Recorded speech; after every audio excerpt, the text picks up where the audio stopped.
আসসালামু আলাইকুম এভরিওয়ান, কেমন আছো তোমরা? আশা রাখি তোমরা সবাই সুস্থ আছো। আজকে আমি তোমাদের সাথে শেয়ার করব লিচুর পুডিং রেসিপি। একদম সহজভাবে সহজ পদ্ধতিতে শেয়ার করব। আর আমার মনে হয় ছোট বড় সকলেরই এই লিচুটা খুব পছন্দ এবং ফেভারিট। আমি তো খুবই পছন্দ করি ব্যক্তিগতভাবে, আর আমি খুব খেয়েও থাকি। সো এই লিচুর পুডিংটা যদি তোমাদের পছন্দ হয়, রেসিপিটা অবশ্যই চ্যানেলটা সাবস্ক্রাইব করে আমার পাশে থেকো। ফেসবুক পেজটা যারা এখনও লাইক করো নাই অবশ্যই লাইক করে দিও। দেখো, পুডিংটা বানানোর জন্য প্রথমে আমার প্রয়োজন হবে কিছুটা একদম সতেজ লিচু নিয়ে নিচ্ছি। আমি একটা বাটিতে কিছু পানি আর একে একে সব লিচু আমি পানির ভিতরে দিয়ে দিয়ে ধুয়ে নিব। আর এরকম একটা রেসিপি আমার মনে হয় বাচ্চা থেকে বড় সবাই পছন্দ করবে।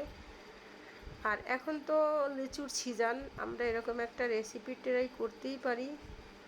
আর একদম কম সময়ে, আর মনে হয় একদম উপকরণ ছাড়াই এই রেসিপিটা করা যায়।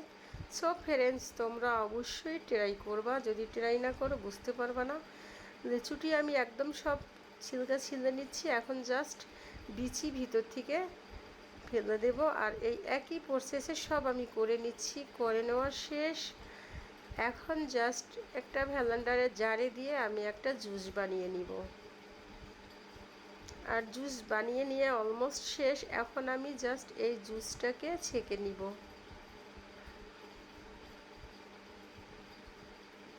জুসটাকে ছেঁকে নিতে হবে, অবশ্যই ভিতরে একটা ছাবা ছাবা ভাব থাকবে, যার কারণে এটাকে ছেঁকে নিতে হবে। সো ছেঁকে নিচ্ছি।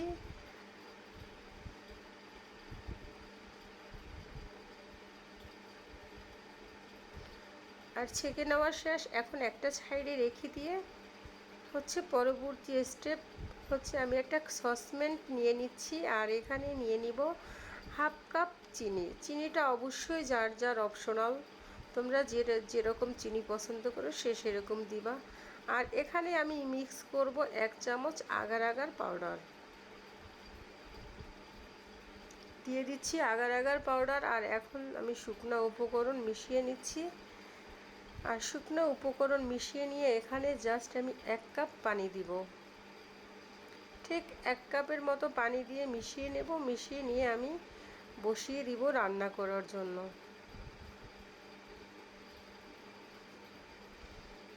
আর দিয়ে দিচ্ছি সে লিচুর জুসটা দিয়ে মিশিয়ে নিচ্ছি। মিশিয়ে নিয়ে এখন রান্না করে নিব।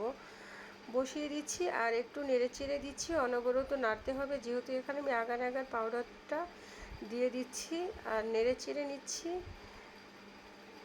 ফুটে ওঠা পর্যন্ত অপেক্ষা করছি। ফুটে ওঠার পরে 3 থেকে 4 মিনিট এটাকে রান্না করতে হবে। আর রান্না করা শেষ। এখন আমি জাস্ট যে বাটিতে সেট করব সেই বাটিতে সেট করে নিচ্ছি। এখন আমি দিয়ে দিচ্ছি কিছু লিচু। আর অবশ্যই গরম গরম দিয়ে দিতে হবে, তা না হলে এটা জমে যাবে। আর দিয়ে দিচ্ছি কয়েক টুকরা তরমুজ, জাস্ট কালারের জন্য, বাচ্চারা খুব পছন্দ করবে। সো ফ্রেন্ডস, তোমরা অবশ্যই এরকম একটা রেসিপি ট্রাই করবা। এভাবে রেখে দিয়ে 2 ঘন্টা পরে নর্মাল ফ্রিজে রেখে দিবা। আর 2 ঘন্টা পরে দেখবা জাস্ট ওয়াও, ইয়ামি একটা পুডিং হয়ে গিয়েছে। আর অবশ্যই তোমরা ট্রাই করবা, যদি ট্রাই না করো বুঝতে পারবা না এটা কতটা ইয়ামি। তোমাদের সবাইকে ধন্যবাদ জানিয়ে শেষ করছি।